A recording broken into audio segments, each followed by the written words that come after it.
Okay.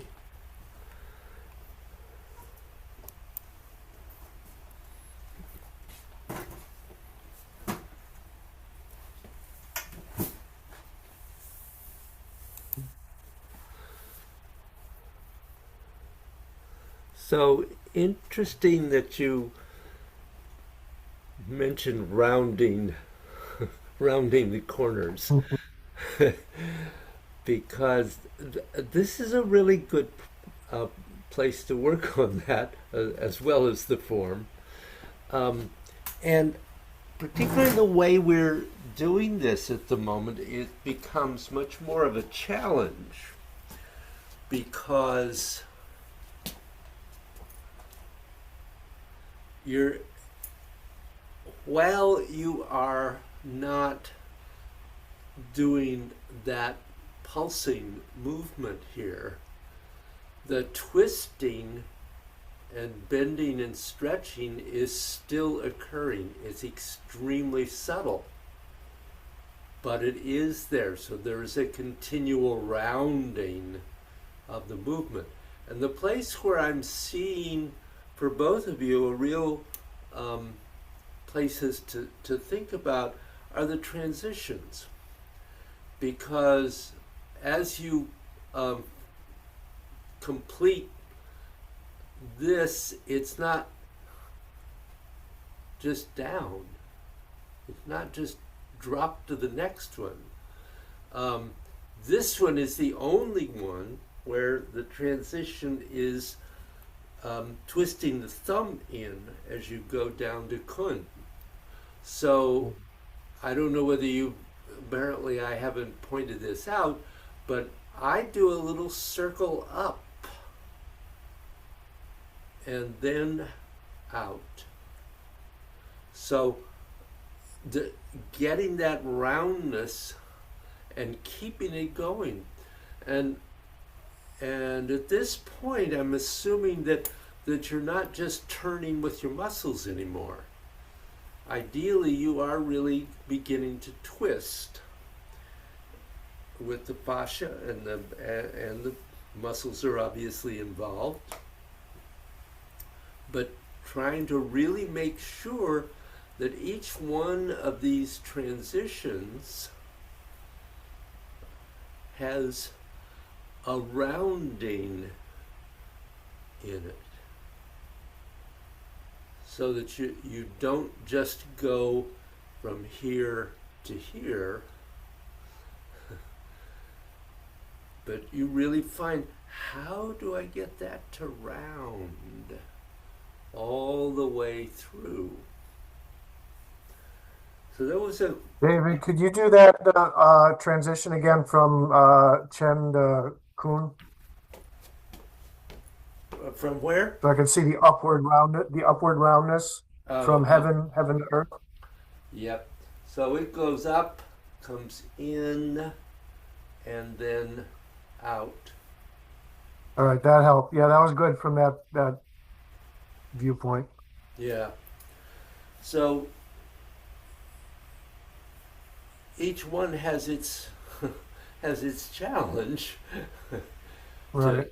to to maintain that, and particularly now that you're not in the practice we're doing at the moment, where you're not frozen in this position. You are, or whatever one you're in. Um, you are still twisting in and twisting out, and bending in and bending out, and you can let it be very subtle, but you have to feel that in your body. Mm. Did that raise a question? Actually, you, can you say something about the elbows in that context? I can feel the bending and the twisting uh, at whatever level. The elbows The elbows are moving moving, yes. very subtly. So, So now you're not thinking in terms of push the elbows in and push the elbows out, Yeah. but rather that connection is still there. But now it becomes much more internal, and much more energetic. Yeah. So you're not depending solely on on moving the muscles to get the scapula to move, Right. but using twisting and the bending and stretching internally to still have the same connection. And the movement might be smaller, but it's still present. Do you have a question, Jeff?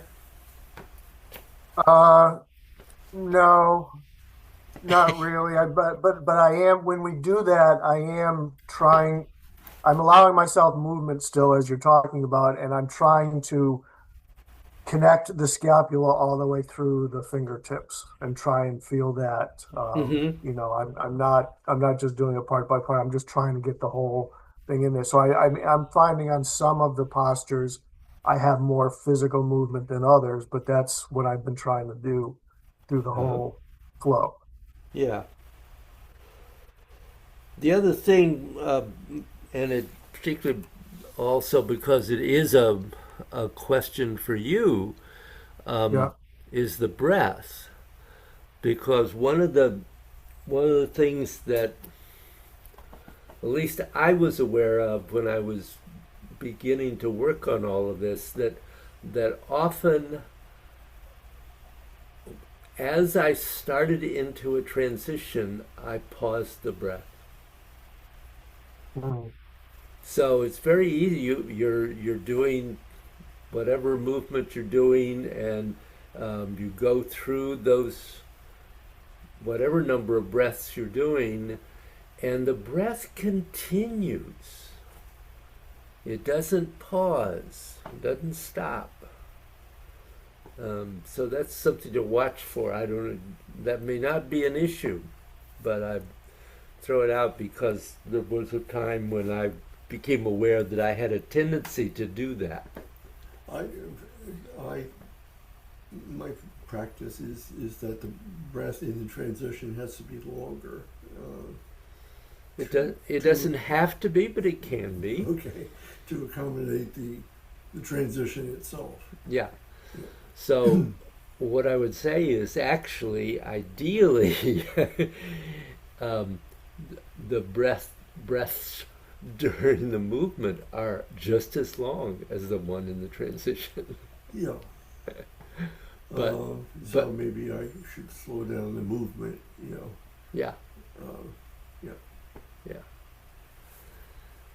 Um, I mean, that's going to breath as we talked about, but just to refresh Bill real quickly, my problem with the breathing is on my exhale. When I'm done with the exhale, I tend to pause before I begin the next inhale. That's my ongoing problem in Tai Chi all the time with whatever I'm doing. So yeah. I am still trying to be aware of that, but it's not just with the transition with me, is what I'm trying to say. I'm Yep. No, I hear still you. trying to be aware of that in every breath, whether Yep. it's this, the form, whatever. So, but that is, and I do notice a difference when I can keep it going without that hesitation. Sometimes when I'm thinking about other things and what I'm focusing on, I forget about, oh, don't stop the breath, and it does. So it's an Yep. ongoing thing still. Yep. But I think it's really good that you're aware of that and focusing on it. Yeah. And as you continue to bring it up here and there in classes, that helps me to remember to do it as well. Isn't it interesting how often we have to have the same thing mentioned? Oh yeah, yeah, yeah. That's why we need to practice it for 100 days before we actually make it part of part of our regular Right. cognitive. You know, it, we're that True. thick. True. Yeah. So, any other questions in this at the moment? No. Okay.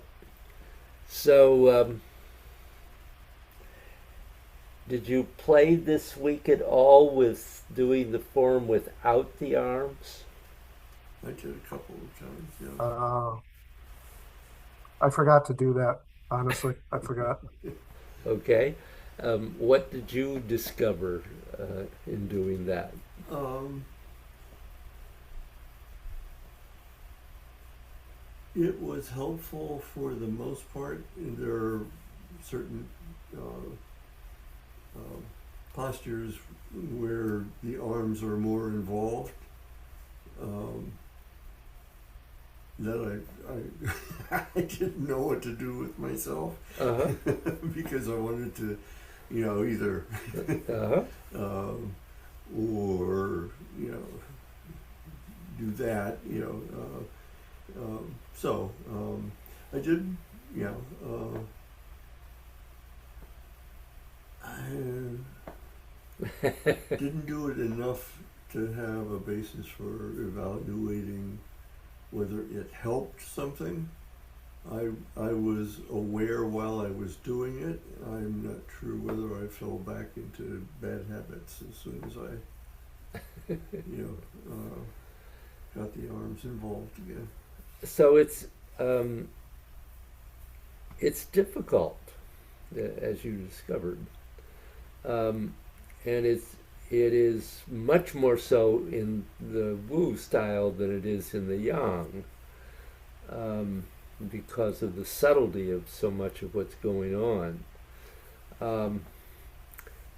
and it really forces you to be aware of where where the movement is coming from. And so it's an important practice to at least do some playing with and seeing what it tells you about your dependence on your arms. Mm.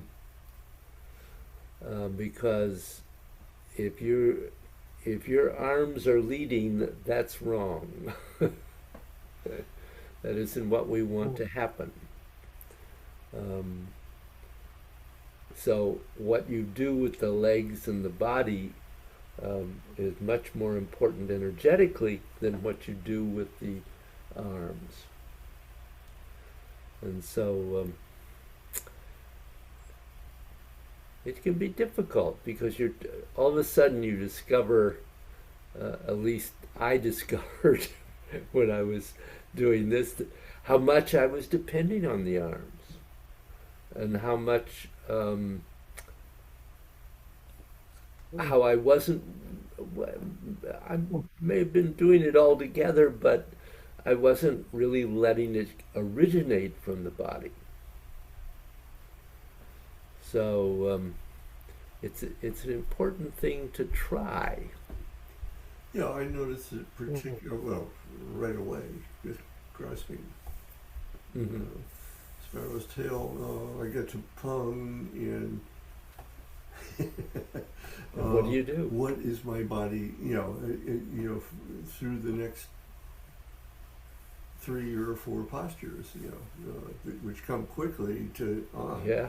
And I know that I'm still working when I'm using my hands with on.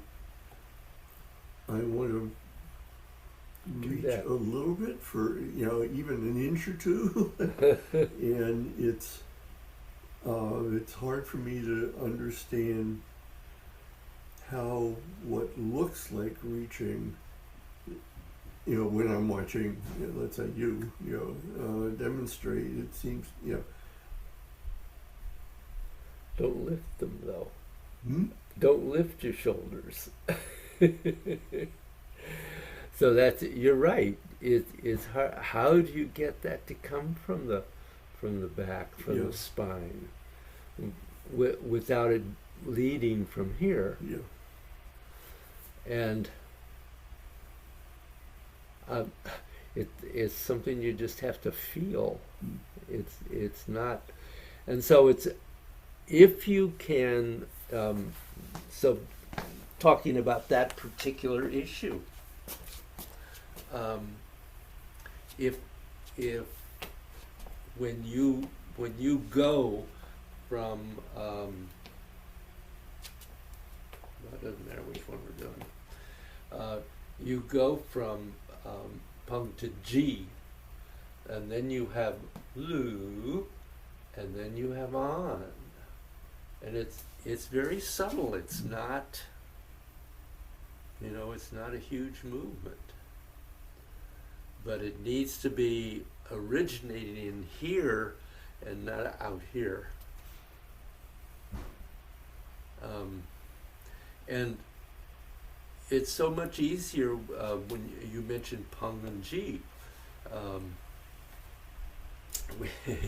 When you go into Pung and then go into G, when you've got the arms going, it feels like it's so much easier to do because you've got the arms that can go in and out. But when you begin to focus on the body and you get to Pung and then G, it's all got to all be in here. Yeah, if I'm being honest, I will say that the only time at this stage that I feel connected to the Dantian while I'm doing the form is in wave hands. It's a good start. But the rest of it, it may float in and out of my consciousness, but it's not a thing that I feel. Whereas the wave hand seems to run through it. So recognizing that all these things we've talked about in connecting to the scapula and the spine is connecting, ideally connecting down to the lower dantian also.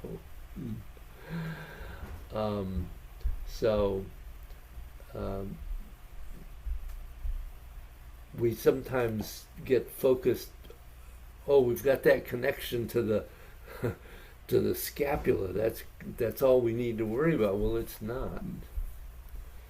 It's interesting, the 8 gates, I'm fairly well aware of the Dantian and things passing through, but not so much in the form. It's considerably more difficult in the form. It, at least at first, in the 8 gates you're standing still.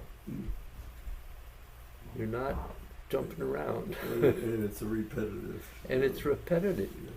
So you get a chance. I mean, often I have found that I'll go into a posture, and the first one I don't really have a connection, but then all of a sudden in the second and third one I do. So it's much easier in the 8 gates than it is in the form.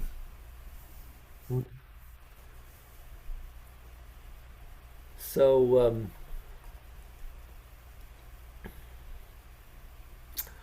why don't you try doing it without the arms, just up through wave hands and the single whip after it. We'll just not get into the end part of it at the moment.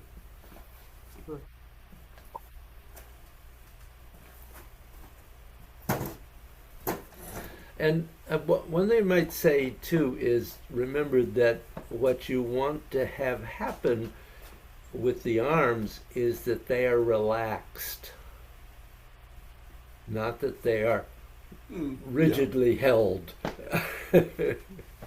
because that will just limit everything.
So, what did you feel about what you did?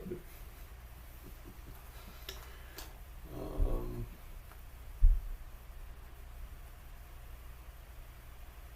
well, I was more aware of where there were hitches in the continuation, what should have been continuation. Uh-huh. Good. And I'm not sure. Probably I didn't know exactly what to do with my body at that point. Yeah, at those points. Mhm. Yeah. And I just sort of stopped until I thought I could figure it out. I don't know. It was interesting. Follow and focus. The step forward disappeared all the way through. Yeah. All the way through. Yeah. Jeff? Um, well, it was easier than I thought it would be to do, but I also found myself needing to always be envisioning what my hands are supposed to be doing at the same time in order to keep my Dantian doing what it should be doing. So I don't know if that suggests that sometimes I'm leading with my hands or not, but I did need to keep conscious what I should be doing with my hands to keep my Dantian going in the right way. But while I was doing that, I do think my Dantian was moving mostly properly. Yeah. So mostly. Yeah, and that's one of the things that you discover in doing this, and I could see with both of you that Mm. there were places where your body froze. Mm-hmm. Mm.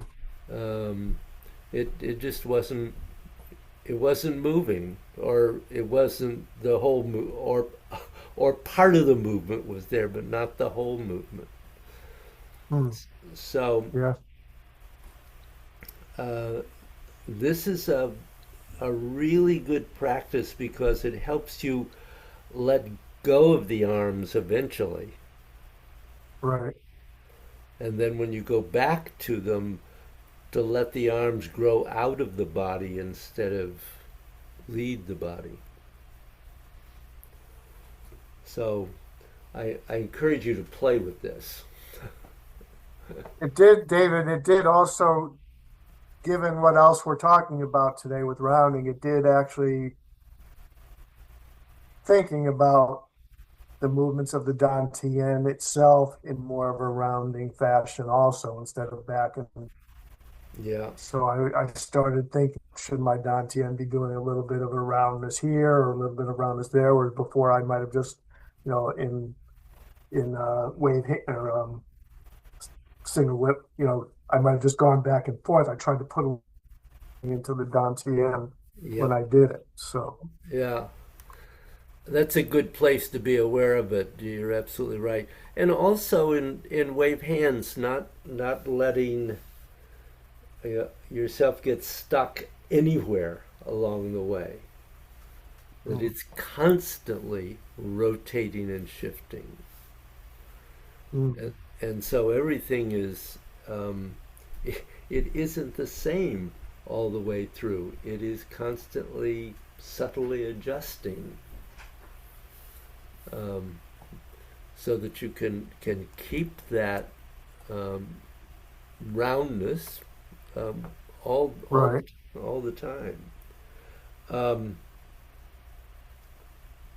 One of the other places that I noticed that um, was was difficult to let go of the corner is after a follow and focus, Mm, because we get to that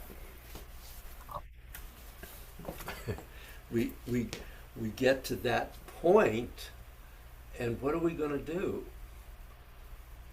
Very often we just went instead of letting that have a roundness, and it's subtle. It's not a big deal. Um, but in terms of maintaining the flow of your energy, it is a big deal. So, What kind of movement, when we're doing follow and focus, mm-hmm. if, because I hadn't really thought about this until we did the flow we just did, but I mean, ideally, we want the dantian to have movement because all parts need to be moving for the hands to move in follow and focus. So, what should the dantian be doing to lead the hands through follow and focus? Because there's really not visible movement going on of it. So, what should we be it's doing? you're absolutely right. That's one of those places where it's pretty internal. Here, let me. Yeah. And whether or not I can do it correctly, I'd like to at least know what I'm doing there to try and work on it now that I'm kind of that I should have been doing this all along. Yeah. Okay, let me see. But that is a spot where I just feel like Lunch. everything is in the hands, and I'm like, Get out of there. no, no, now that it shouldn't be. Yeah.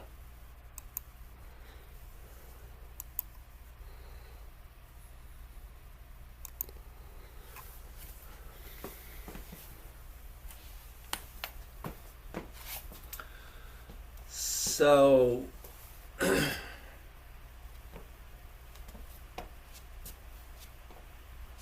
when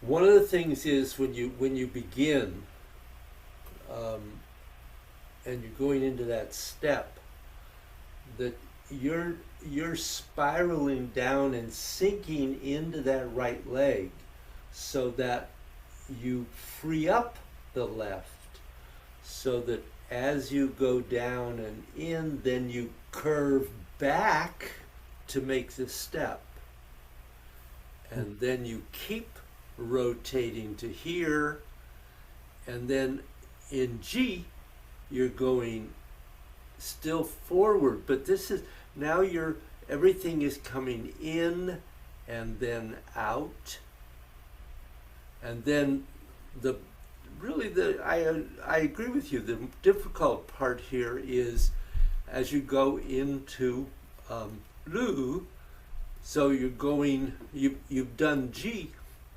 here you're going forward so it's more a forward movement and what you're doing internally with the twisting and the bending that's causing the movement. So it's still coming from the center through the spine, but it's not a muscular movement. It's really at this point it becomes much more an energetic movement. So that here there is a movement forward and then here there is a bend and a twist in and then the extension out.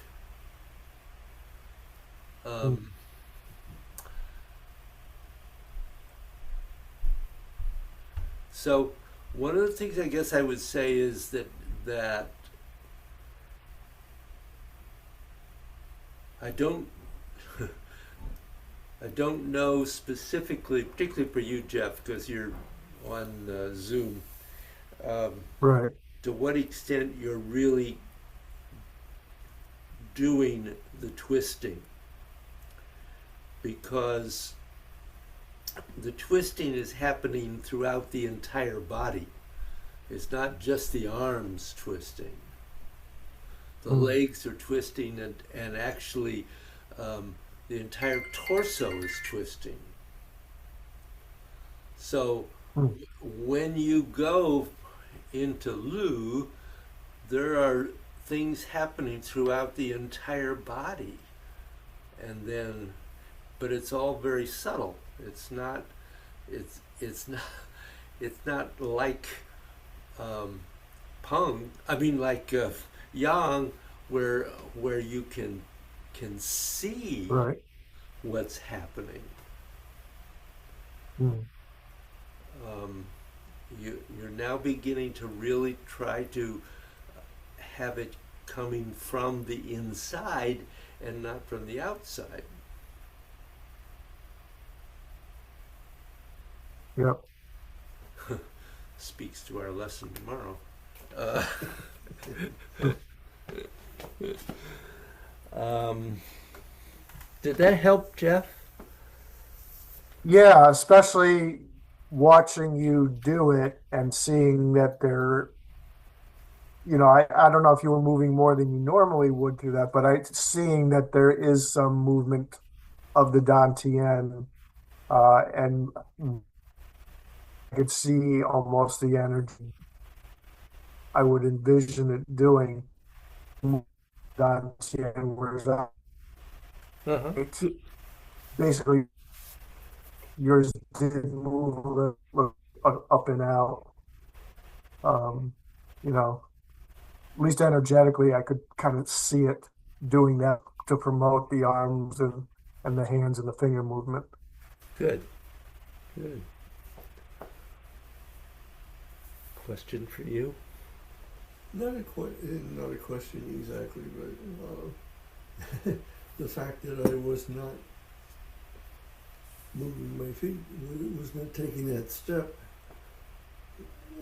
said something more than that I just forgot it. It must mean that it's not part of my makeup as far as the whole body movement is concerned. You know? Yeah. That I'm still stuck from here to here. Not all the time. No, I mean, I don't mean 100% at all, but Yeah. yeah.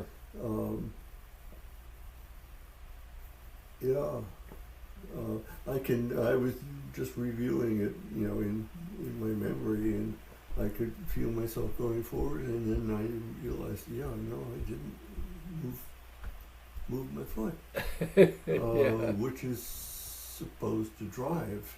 Yeah. There is a forward movement there that's important. So I was bending, and instead of letting the foot move the body in, that's an old habit. We're talking about things that repeatedly come up. Darn. Let me see.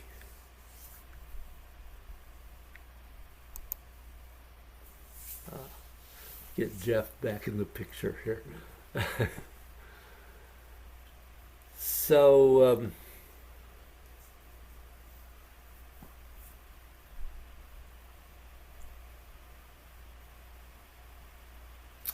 I think what I'd like you to do is do that same section again and do it without the arms and then do it with the arms and see if you can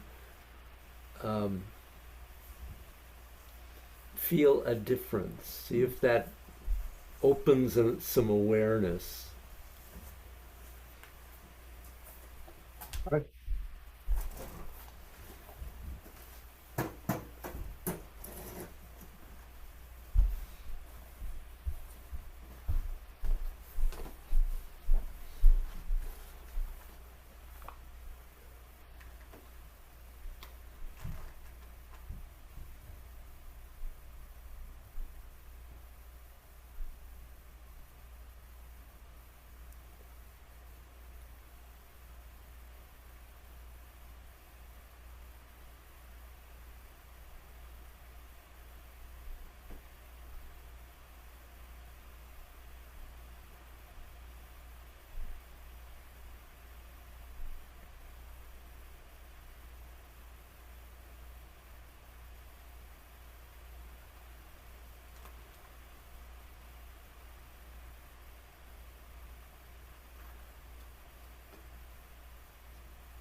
Yeah, before you just pause for a moment before you do the.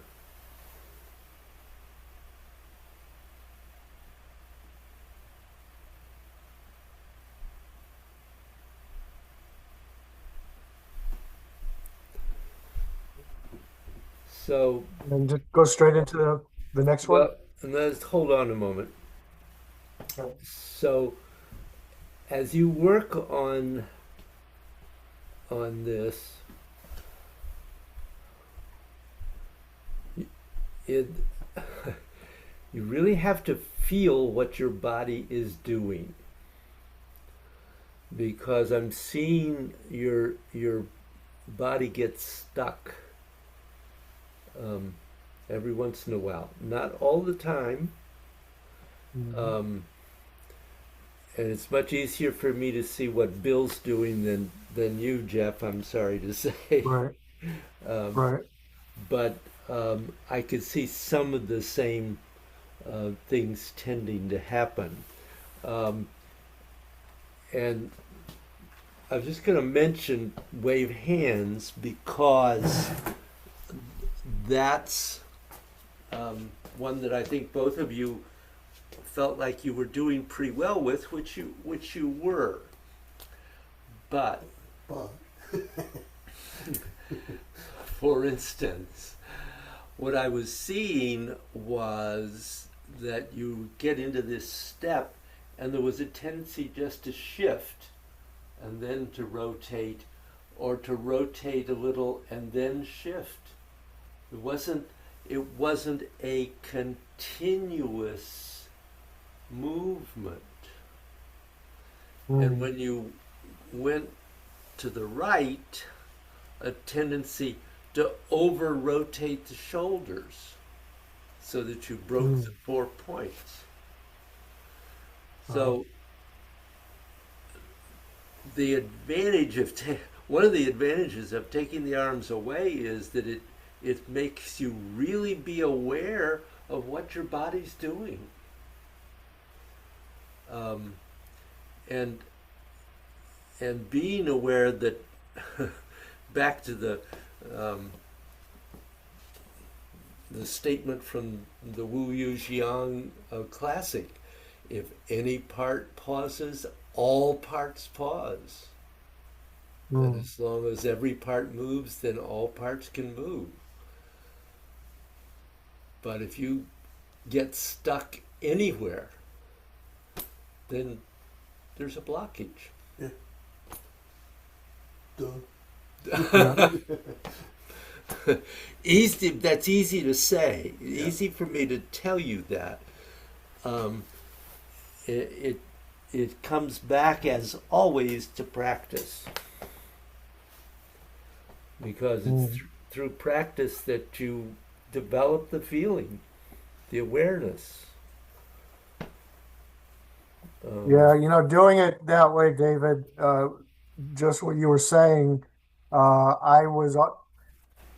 I found that in wave hands, in my mind, my body was doing this perfect figure eight around smoothly around it. And when I did it without my arms, I found out that was definitely not the case. yep. I was having parts where where I was shifting and not rotating. I was rotating and I stopped shifting.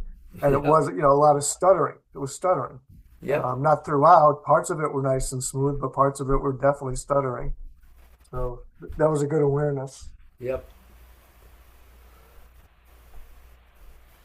And the wave hands is, now that we've developed it into um, the movement we'd like to have going on here, not just a beginning stage. It really gives you the opportunity to refine that. But Right. that's also got to be happening all the time. Um, wave hands is a really good one to work on, but um, Mm. blah blah blah. So try practicing that much with the arms and see if maybe you got some additional awareness in there.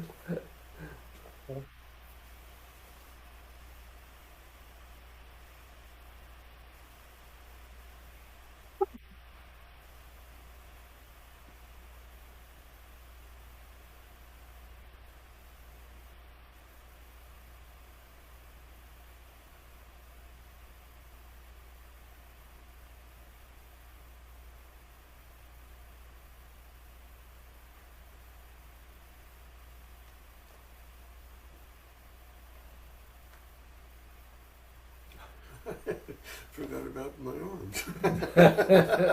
Oh yeah. Now that we added them, they've got to attach them. Yes.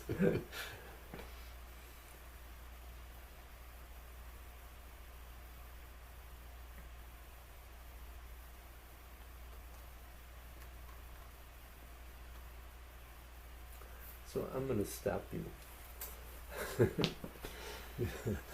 Not for the first time. Talking, talking about rounding.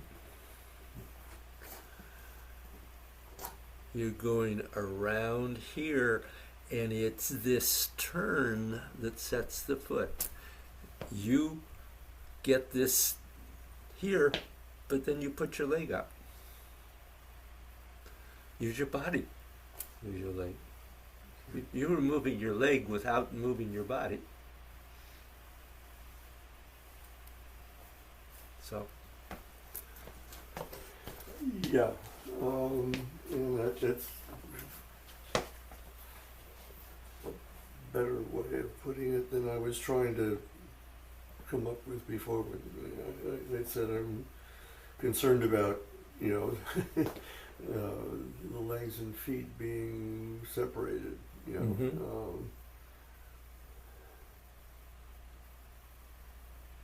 Yeah.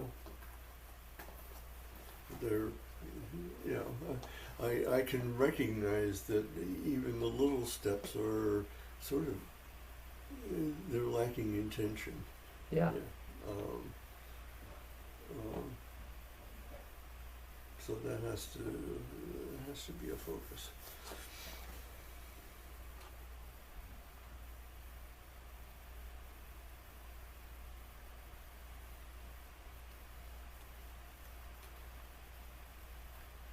Better.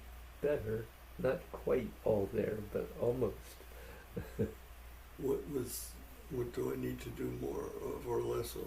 You need to get your dantian to move the leg. Ah.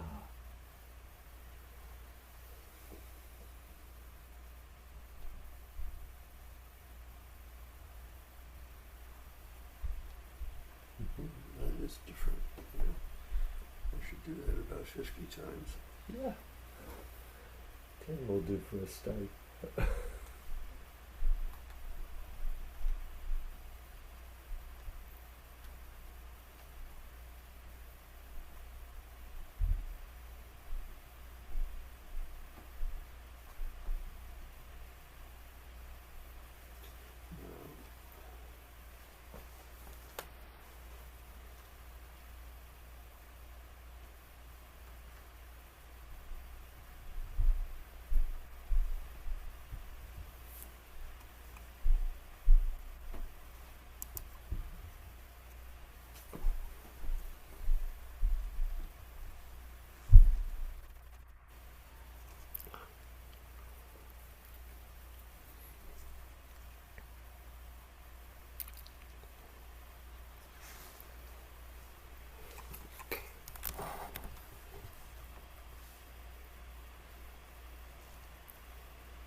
Unfortunately, Jeff, your internet is jumping around today.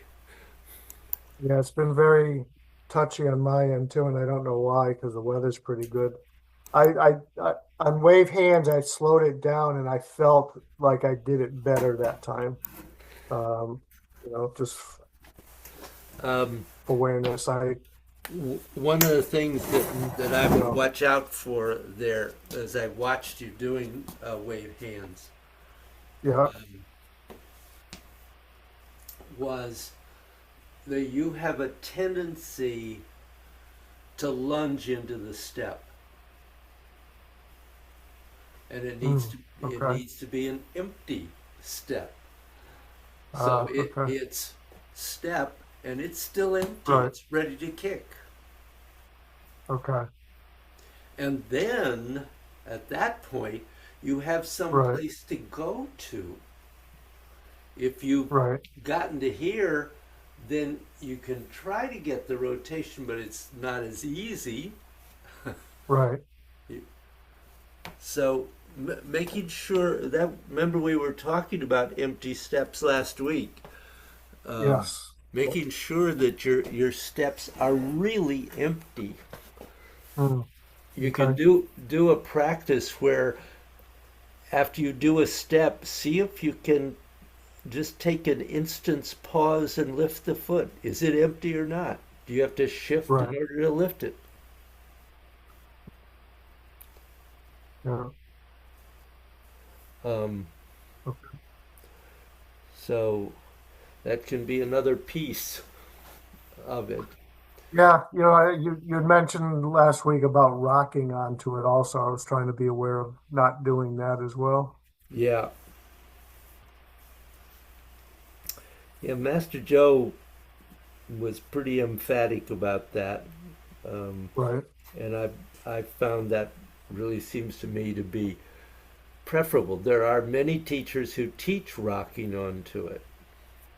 Hmm. Um, that's so.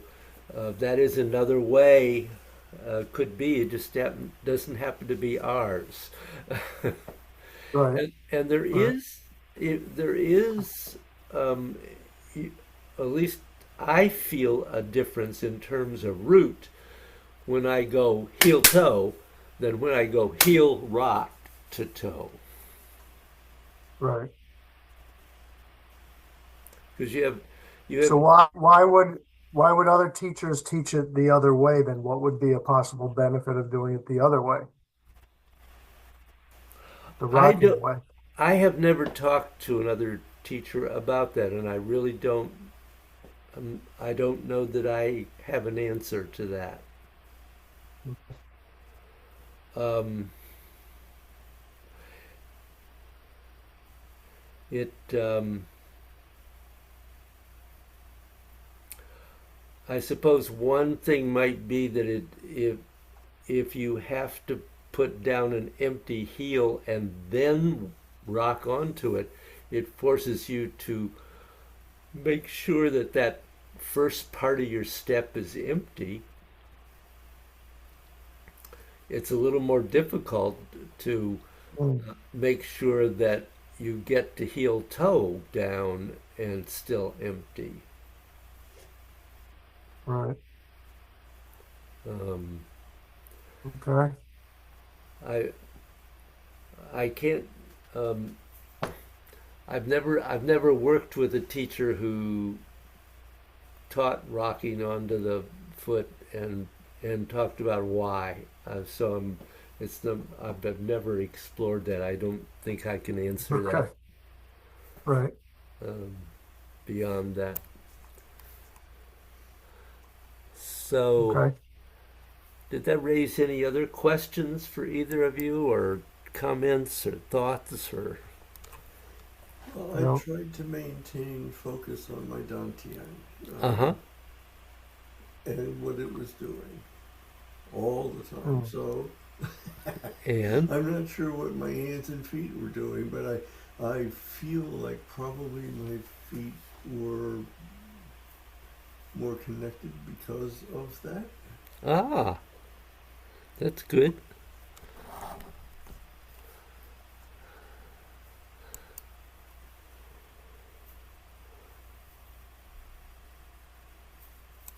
There we go. That will be a big change, though. Yeah. I mean,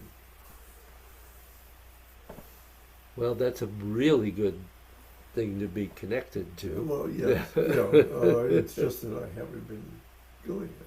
Yeah, yeah. Hmm. Anything for you, Jeff? Any thought you want to throw in? No, nothing really additionally. I was just I was more aware in that second flow of leading with the Dantian because we had just done the arms without arms flow, so it did have it more present in my mind and it was more helpful. Yeah, Um, so, good. Well, gentlemen, Just practice. practice, practice, practice. Thank you, Bill. yep, I didn't even have to pay him for that. Okay, thank you. Have a all good right. week. Yeah. Thank And you. You too. Take care, Bill. We'll see you guys next week. yep, see you next week. Yeah. What do you hear from Bye. Jesse? Doing well. Yep. They're on a little holiday over there in Australia right now.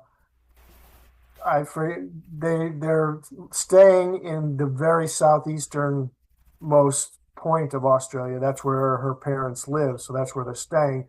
But they Uh-huh. went like up kind of northeast for like 3 hours to a different area, so it's a little vacation. There's some like crystal caves and there's like a beach area. So they're even though it's kind of cold there because it's winter, Yeah. it's different. So it's good kid stuff, and he's there. Um, Kate has two sisters live in the same town as her parents. Each of their sisters has two kids. Oh, So all wow. four of the yeah, and they're all a little bit older than Jesse, but not a lot older, so they all play together well. So they're having a good time. That's great.